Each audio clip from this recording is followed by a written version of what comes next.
Silas.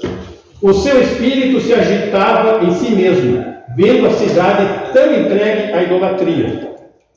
Lá em Atenas, vamos lembrar que tinha aqueles muitos deuses, né? Então ele está vendo tanta idolatria, reação pagã, reação dos legalistas judaicos seguindo ele, perseguindo. Ele está sob pressão. Versículo 17. De sorte que disputava na sinagoga com os judeus e religiosos, e todos os dias na praça com os que se apresentavam. Note, ele está pregando intensamente todos os dias, inclusive nas praças. 18.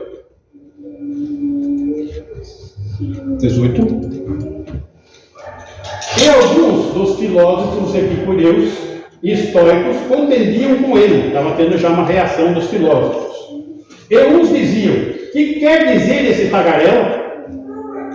E outros: parece que é pregador de deuses estranhos, porque eles anunciavam Jesus e a ressurreição. 19. E tomando-o, o levaram ao Areópago, dizendo: poderemos nós saber que nova doutrina é essa que falas? 20. Pois coisas estranhas nos trazes aos ouvidos, queremos, pois, saber o que vem a ser isso. Nota. Abriu uma oportunidade. Deram a palavra para ele. O que será que Paulo vai pregar? Vamos observar. 21. Pois todos os atenienses, estrangeiros residentes e nenhuma outra coisa se ocupavam, senão de dizer e ouvir alguma novidade. 22. Estando Paulo no meio do Areópago, disse: homens atenienses, em tudo vos vejo como sendo um tanto supersticiosos. Muitos deuses. 23. Porque passando eu e vendo os vossos santuários, achei também um altar em que estava escrito: ao Deus desconhecido. Esse, pois, que vós honrais, não o conhecendo, é o que vos anuncio. Agora ele vai começar a pregar. 24. O Deus que fez o mundo e tudo o que nele há, sendo o Senhor do céu e da terra, não habita em templos feitos por mãos de homens. Meus irmãos, observe o conteúdo da pregação dele. Começa lá no Gênesis. Se nós observarmos, basicamente os evangelismos têm que começar no Gênesis. Ele vai lá no Gênesis. E do Gênesis já dá um salto a respeito de templo. Templo não feito por mãos de homens. Nota, ele está dentro de quem? Os atenienses. Está cheio de coisas feitas por mãos, deuses, ídolos. Tá?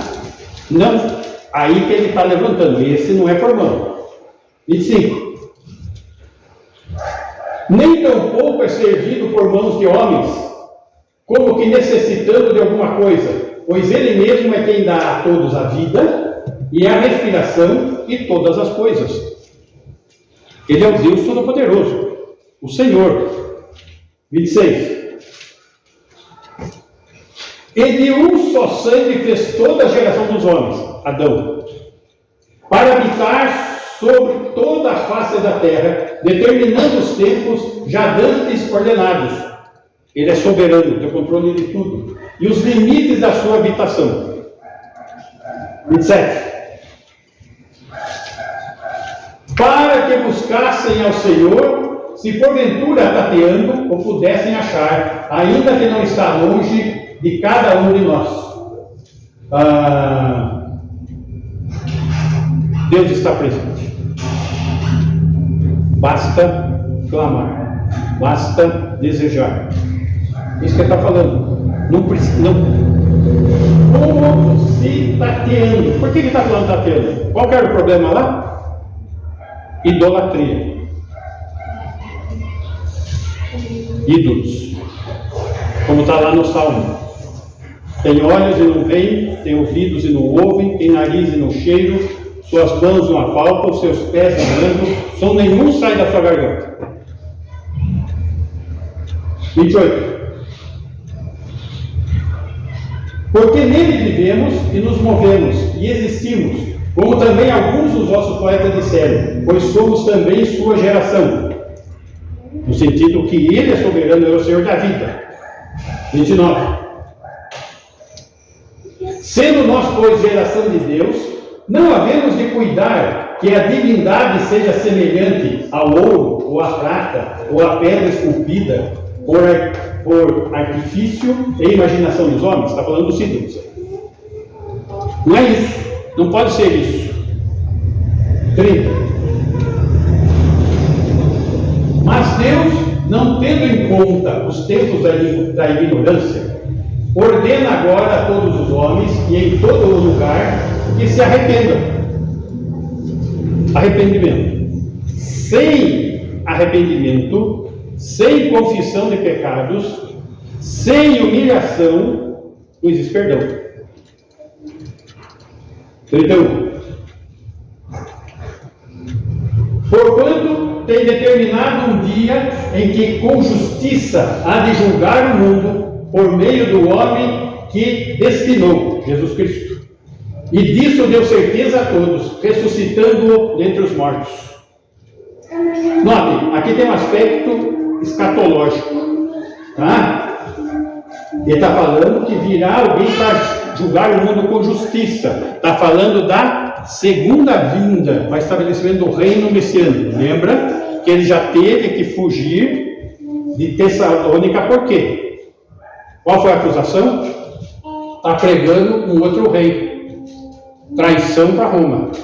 Aí a coisa perdeu porque as autoridades locais eram fortes, eram os politarcas, que tinham uma autorização de Roma. Tá? 32. E como ouviram falar da ressurreição dos mortos, uns escarneciam, outros diziam, acerca disto que ouviremos outra vez. Não se interessaram. Vamos lembrar que ali é a cultura grega. Na cultura grega, para eles, o corpo é a prisão da alma. Então falar de ressurreição para eles é um problema, porque para eles a morte é uma libertação do corpo. Então, a maneira deles crerem é errada. É o ensinamento de Platão. Platão que ensinava assim. Muito bem, próximo. Assim Paulo saiu do meio deles. Saiu de Atenas. 34.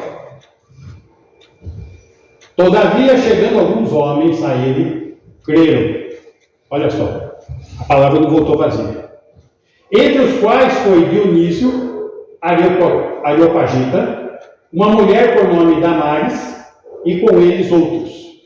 Então tem aí, sim, um saldo na pregação que ele fez. 35 ao 18:1. Muito bem. Aqui nós chegamos diante do momento que ele sai de Atenas e vai para Corinto. Ele está aqui em Atenas. Esse istmo, esse estreito aqui é o mar Adriático, mar Egeu. Esse estreito aqui é Corinto. Tá? Ele sai de Atenas, vai para Corinto. Lá em Corinto é que ele escreve a carta aos Tessalonicenses. Por isso que eu vim com a história até aqui, para vocês entenderem o que estava acontecendo, para nós entrarmos na carta e ter entendimento do que ela está explanando. Versículo 2.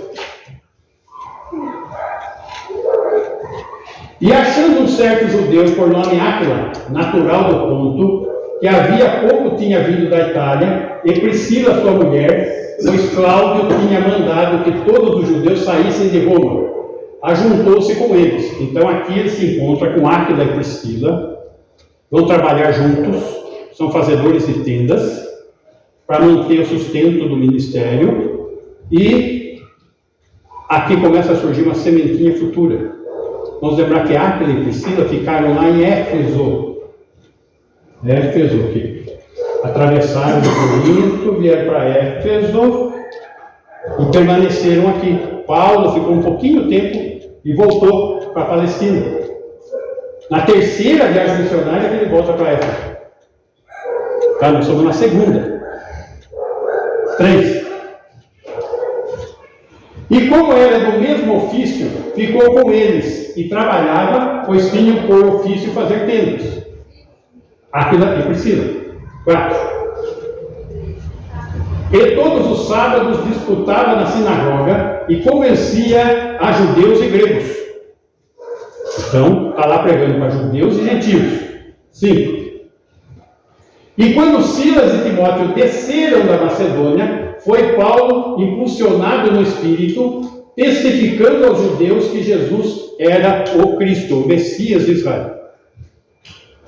Note, Silas e Timóteo chegam lá, ele escreve a carta e eles são convocados a voltar para Tessalônica com as cartas em mão. Ok? 6.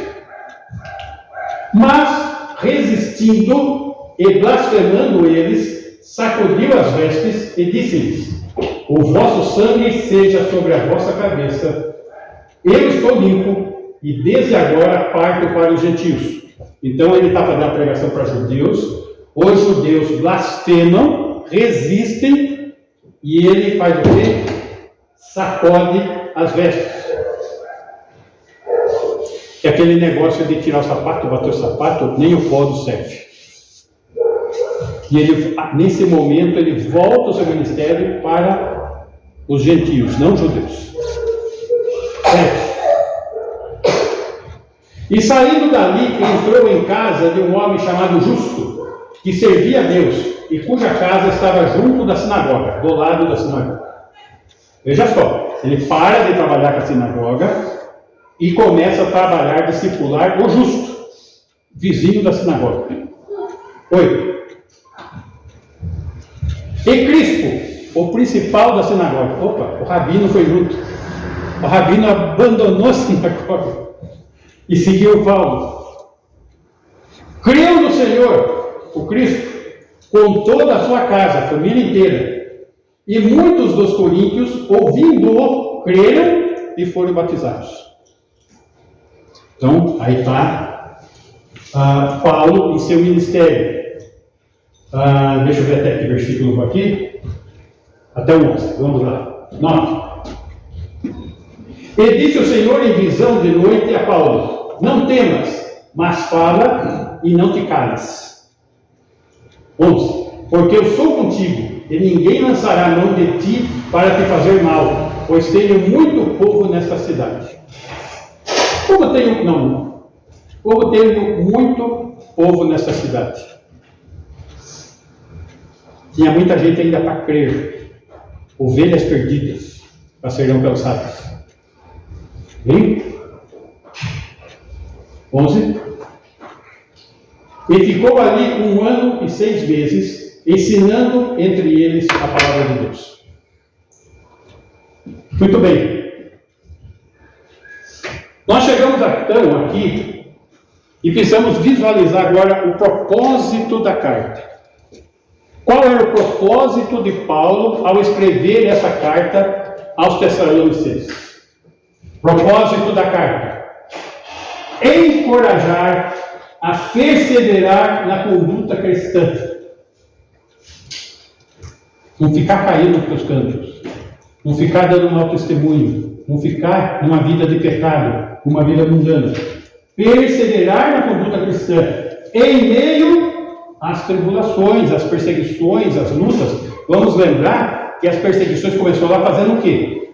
Paulo estava hospedado na casa de Jason. O que fizeram? Prenderam Jason, porque estava hospedando Paulo. Então, perseguição tinha e ia ter mais ainda. Então, qual o objetivo da carta?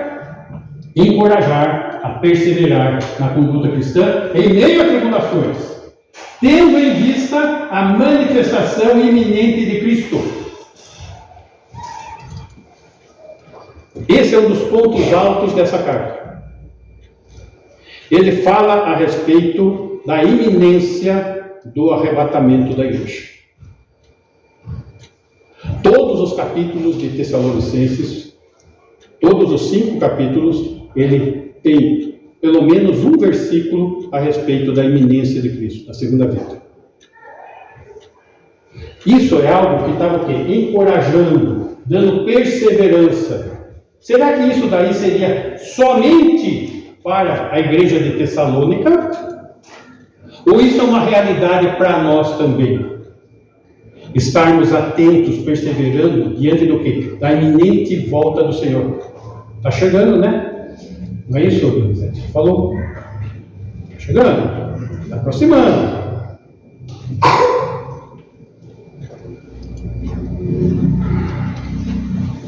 Vamos visualizar aí 5 versículos, um cada capítulo, a respeito da iminência de Cristo, para nós visualizarmos esse aspecto da carta aos Tessalonicenses.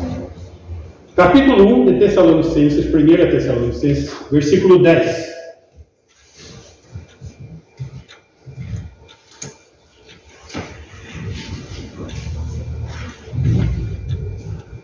E esperar dos céus a seu Filho, a quem ressuscitou dentre os mortos, a saber, Jesus, que nos livra da ira futura. Que nos livra da ira futura. Nós temos que aguardar o Senhor Jesus da onde? Dos céus. Mas ele já não esteve aqui? Já. Então está falando de uma segunda vinda. Nós temos que aguardar dos céus. Quando eu era jovem, isso faz muito tempo, estou lá na reunião de jovens e uma jovem fala assim: será que quando vê uma pessoa pedir na nossa casa, bate lá na porta? Não será que aquela pessoa que está pedindo uma comida, alguma coisa, não é Jesus? Olha onde vai a cabeça. Não é Jesus. Nós temos que esperar ele do céu. Ele vem no céu, ele não vem na terra. As pessoas confundem a vinda no céu e a vinda na terra. Nós vamos ver isso no outro texto. Tá? Tem diferença. Então, nossa esperança na volta de Cristo se baseia o quê? No fato do Pai tê-lo ressuscitado. Ele ressuscitou, ele está vivo. E ele nos livra da ira vindoura. Ira vindoura é esta? Dos juízos que sobrevirão sobre esse mundo na tribulação.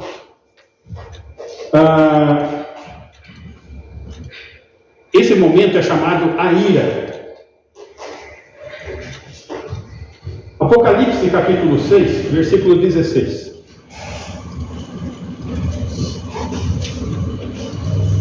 E diziam aos montes e aos rochedos: cai sobre nós, e escondei-nos do rosto daquele que está sentado sobre o trono e da ira do Cordeiro. Capítulo 6 de Apocalipse, tribulação. É o derramar da ira. Então, esse texto está falando o que para nós? Do texto de Tessalonicenses. Que ele vai nos guardar, ele vai nos livrar da ira vindoura. Existe uma promessa nesse texto que nós não vamos passar pela ira vindoura. Tem mais textos do que isso. Nós estamos começando o primeiro. A ira do Cordeiro. Então, o arrebatamento da igreja tem que se dar quando? Antes da ira. Para nós sermos libertos da ira. Aí daí, Apocalipse, capítulo 3, versículo 10. Como guardaste a palavra da minha paciência, também eu te guardarei da hora da tentação que há de vir. Você pode trocar a versão? Eu já tentei achar RA que não tem. É, porque essa versão é corrigida, a gente não usa essa versão. Também eu te guardarei da hora da tentação que há de vir sobre todo o mundo. Você está com a Bíblia aí, Ricardo? Apocalipse 3:10, lê na versão. Quem pede é alto.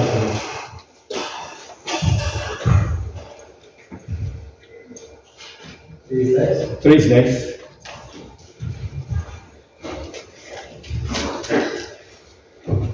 Porque guardaste a palavra da minha perseverança, também eu te guardarei da hora da provação que há de vir sobre o mundo inteiro, para experimentar os que habitam sobre a terra. Isso. Está bem mais clara essa versão. Tá? Só que tem uma questão aqui. Guardarei da hora da provação. Tá?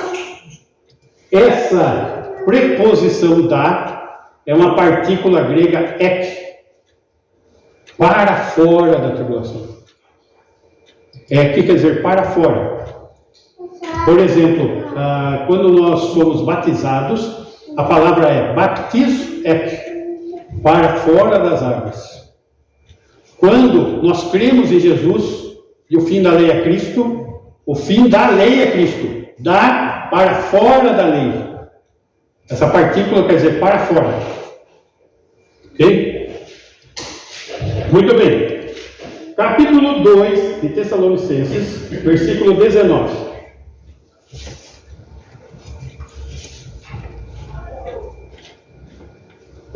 Porque qual é a nossa esperança, ou gozo, ou coroa de glória? Porventura não o sois vós também diante de nosso Senhor Jesus Cristo, em sua vinda? Aqui está falando do que, meus irmãos? É coroa de glória de quem? Do Paulo, da sua equipe, que está evangelizando esse pessoal. Né? Qual que é a nossa esperança, o gozo? Ou coroa de glória? Porventura não sois vós também diante do nosso Senhor Jesus Cristo, em sua vinda? Ou seja, eles são o galardão do ministério de Paulo. E quando que vai ocorrer esse galardão? Arrebatamento, tribunal de Cristo, aonde vão ser julgadas as obras dos santos, e ali vai se colher galardão ou vai se ter perda eterna. Como perda eterna? E se a pessoa não fez nada?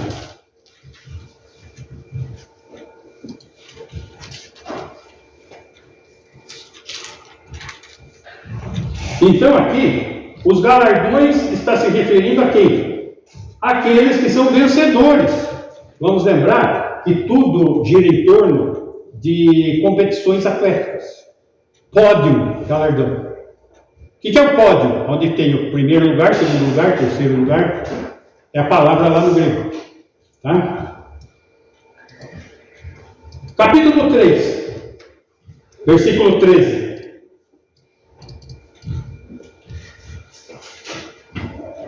Para confirmar os vossos corações, para que sejais irrepreensíveis em santidade diante de nosso Deus e Pai, na vinda de nosso Senhor Jesus Cristo, com todos os seus santos. Então nós temos que estar atentos a quê? A vinda do Senhor. É iminente. O que falta para ter o arrebatamento? Nada. A próxima profecia a ser cumprida é arrebatamento. Não está faltando mais nada para ter o arrebatamento. Então, aqui Paulo está mostrando, então, como que nós devemos estar, em que condições nós devemos estar, encorajar e perseverar na conduta cristã. Sejais irrepreensíveis em santidade. Sede santos, porque eu sou santo. Isso sim. Se o Senhor Jesus voltar hoje, em que condições você se encontra? Qual condição você se encontra? Se a sua vida cristã tem tido frutos ou não, essa é a questão. é a hora que vai ter que se prestar conta. Em que condições você se encontra? É esse questionamento que ele está trazendo aos Tessalonicenses. Perseverem, se encorajem, mantenham-se irrepreensíveis, mantenham-se santos, porque a segunda vinda do Senhor está aí. Esse é o ponto. Notem, um versículo no capítulo 1, outro no capítulo 2, agora no capítulo 3, agora vamos no capítulo 4, versículo 16. Porque o mesmo Senhor descerá do céu com alarido e com voz de arcanjo e com a trombeta de Deus, e os que morreram em Cristo ressuscitarão primeiro. Morreram o quê?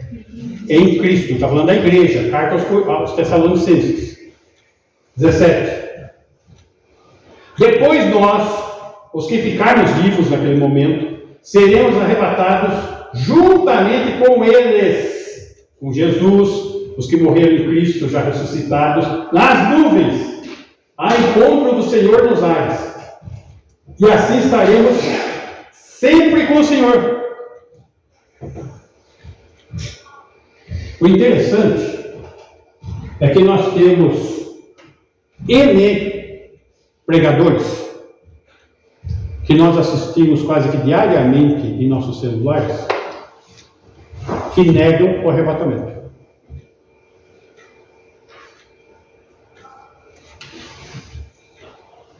É inegável na Escritura o arrebatamento. A não ser que você dê um jeitinho alegórico de espiritualizar alguma coisa e tirar do seu sentido normal, seu sentido literal.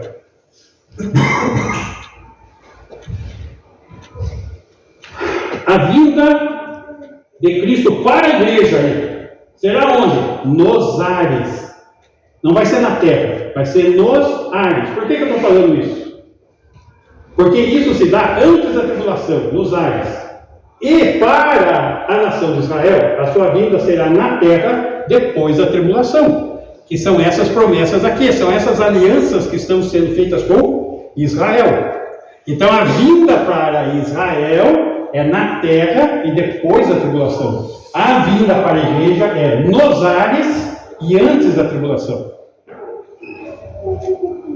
E esse povinho que nega o arrebatamento da igreja faz chacota dizendo que a gente crê em várias vindas de Jesus. Não. Nós cremos como igreja em duas vindas, está aí. Essa promessa aqui é para Israel, não é para a igreja. Isso aqui é Israel. Tá? Muito bem. Mateus capítulo 24, versículo 29, vai falar a respeito dessa vinda para Israel, na terra. E logo depois da aflição ou da tribulação daqueles dias, o sol escurecerá, a lua não dará sua luz, as estrelas cairão do céu, e as potências do céu serão abaladas, todos aqueles cataclismos narrados, né? 30. Então aparecerá no céu o sinal do Filho do Homem, e todas as tribos da terra se lamentarão, e verão o Filho do Homem, vindo sobre as nuvens do céu, com poder e grande glória. Daí quando chega no capítulo 25, versículo 31, por favor. E quando o Filho do Homem vier em sua glória, e todos os santos anjos com ele, então se assentará no trono da sua glória. 32. E todas as nações serão reunidas diante dele, e apartará uns dos outros como o pastor aparta os bodes das ovelhas. Nota, ele está julgando o que aqui? Nações. E as pessoas que creem da outra maneira falam que aqui é juízo final.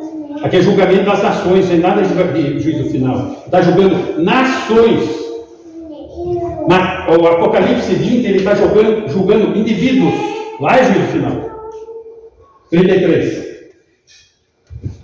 E porá as ovelhas à sua direita, mas os bodes à sua esquerda. 34.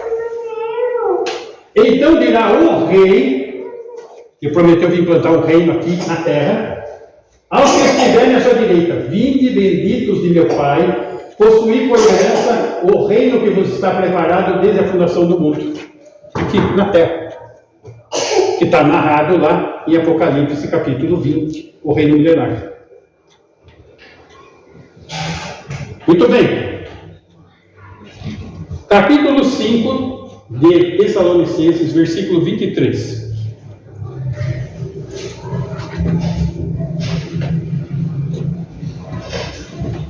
E o mesmo Deus de paz vos santifique em tudo, e todo o vosso espírito, e alma, e corpo, sejam plenamente conservados e irrepreensíveis para a vinda de nosso Senhor Jesus Cristo.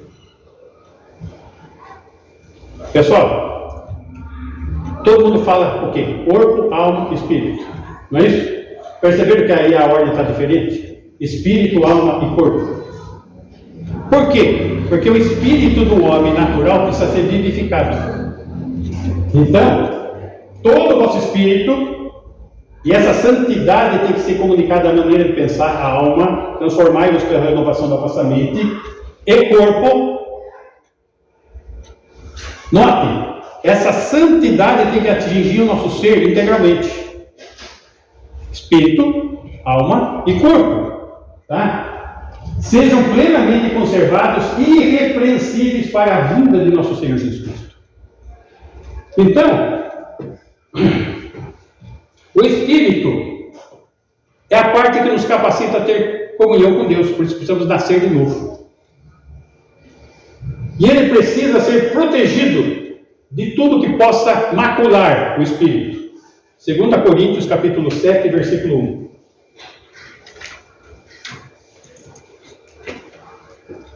Ora, amados, pois o que temos tais promessas, purifiquemo-nos de toda a imundícia da carne e do Espírito, aperfeiçoando a santificação no temor de Deus. Opa! Precisa o quê? Purificar, santificar o quê? O Espírito. O Espírito. E tudo que possa impedir o testemunho do Espírito Santo. O Espírito de Deus testifica com o nosso Espírito que somos filhos de Deus. Então, isso pode impedir a ação desse Espírito. Como também interferir na adoração. João capítulo 4, versículo 23.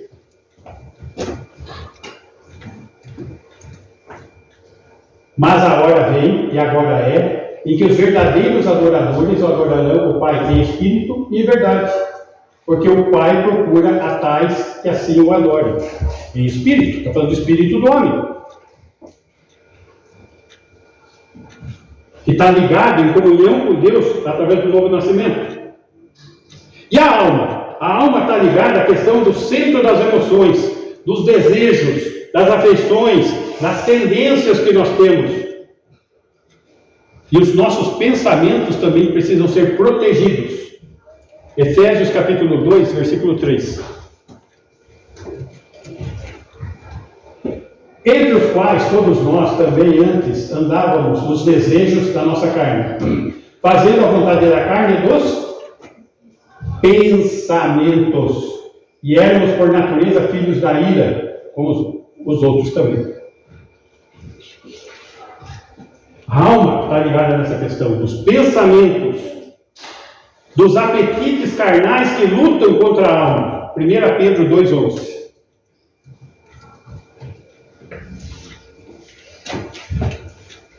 Amados, peço-vos, como a peregrinos e forasteiros, que vos abstenhais das concupiscências carnais que combatem contra a alma.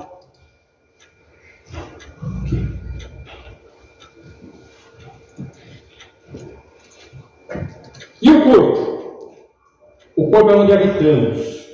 Ele precisa também ser protegido. Protegido de imundícia, protegido de impureza.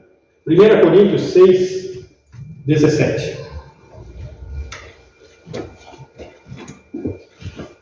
Mas o que se ajunta com o Senhor é um mesmo Espírito. 18. Está falando do Espírito do homem. Fugir da fornicação. Todo pecado que o homem comete é fora do corpo. Mas o que fornica peca contra o seu próprio corpo. 19. Ou não sabeis que o vosso corpo é o templo do Espírito Santo? Isso é para a igreja. A igreja é templo do Espírito Santo. O crente é selado do Santo Espírito. Lá no Antigo Testamento não tinha isso, tá? O ministério do Espírito Santo não era esse. É só na igreja. Que habita em vós, proveniente de Deus, e que não sois de vós mesmos. O corpo não é seu. O corpo não é seu, é isso que ele está dizendo. 20. Porque fostes comprados por um bom preço.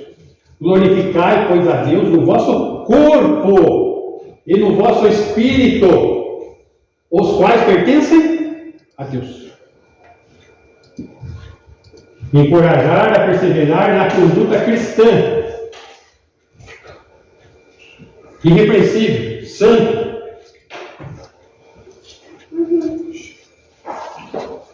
O vosso espírito, alma e corpo sejam conservados íntegros e irrepreensíveis na vinda de nosso Senhor.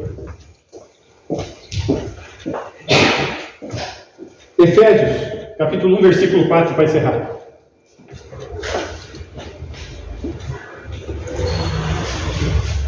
Como também nos elegeu nele antes da fundação do mundo, para que fôssemos santos e irrepreensíveis diante dele em amor. Porque ele te elegeu. Porque ele te escolheu. Qual o propósito, qual a finalidade de você ser crente? Ser santo e irrepreensível. Essa é a finalidade. Louvar a Deus através do nosso viver, sendo santo e irrepreensível. Então, lá no tribunal de Cristo, após o arrebatamento, a nossa vida, o nosso serviço, o nosso testemunho de como crente serão passados em revista pelo Senhor. E aí eu pergunto, que tipo de crente você é? O que vai receber galardão ou sofrerá a perda eterna dessa bênção? Ninguém perde a salvação lá, mas perde a bênção eterna. Porque você perdeu o galardão lá, está perdido a eternidade inteira. E o galardão só pode ser produzido aqui, nessa vida. Qual tem sido a sua prioridade? No que está focado a sua vida? No que você está se empenhando em fazer, em ser? Um crente religioso? Um crente de fato e de verdade? Íntegro. No espírito, na alma e no corpo. E pronto para ser passado em revista nos céus. Porque o arrebatamento é iminente. Falta nada. Temos que estar prontos. É isso que Paulo está pregando aos Tessalonicenses. Atenção, o Senhor está voltando, a segunda vinda está aí. Temos que estar preparados. E Ele capacita, Ele nos ajuda, Ele tem um propósito para as nossas vidas. Só que nós podemos sair desse propósito. Ele não criou robô, Ele criou gente. Podemos ser infiéis, podemos ter grande prejuízo na nossa eternidade. Que o Senhor nos ajude. Vamos ficar em pé, vamos orar? Ricardo, vem fazer essa oração.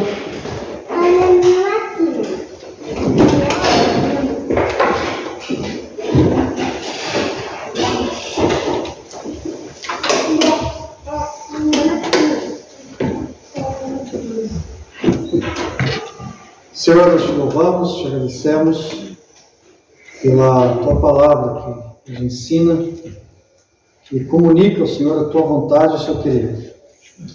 Cabe a cada um de nós, ó Deus, mais do que conhecer a tua palavra, compreendê-la, aceitá-la e vivê-la. O Senhor não nos toma por força, mas o Senhor nos revela através do teu Espírito, nos dá entendimento e nos mostra o quanto podemos e precisamos, ó Deus, conhecer quem o Senhor é e a tua vontade. Que possamos ter os olhos abertos, os corações, ó Deus, prontos para fazer com que a sua palavra seja guardada e que ela, acima de tudo, possa ser vivida por cada um de nós. Ajude-nos, ó Deus, a olhar mais para o Senhor, olhar mais para o Teu querer, olhar mais para a Tua vontade e menos, ó Deus, para aquilo que nós queremos para as nossas vidas. O Senhor nos comprou por alto preço. O Senhor nos resgatou, o Senhor nos redimiu. O Senhor, ó Deus, nos comprou com aquilo que o seu Pai tinha de mais valioso. Que possamos ser gratos a Deus pela Tua misericórdia. E que possamos ter uma vida que agrada ao Senhor. Tudo isso nós pedimos em nome do Teu Filho amado, Jesus Cristo. Amém. E que o amor de Deus, o Pai, amor manifesto na entrega de Jesus Cristo, seu Filho, que tem derramado superabundante graça a cada dia sobre as nossas vidas, e tem se feito presente em nós, na pessoa de Deus, o Espírito Santo, a nos ensinar, a nos consolar e nos guardar até o dia do nosso encontro no arrebatamento. Que assim seja com a Tua igreja, hoje e sempre. Amém.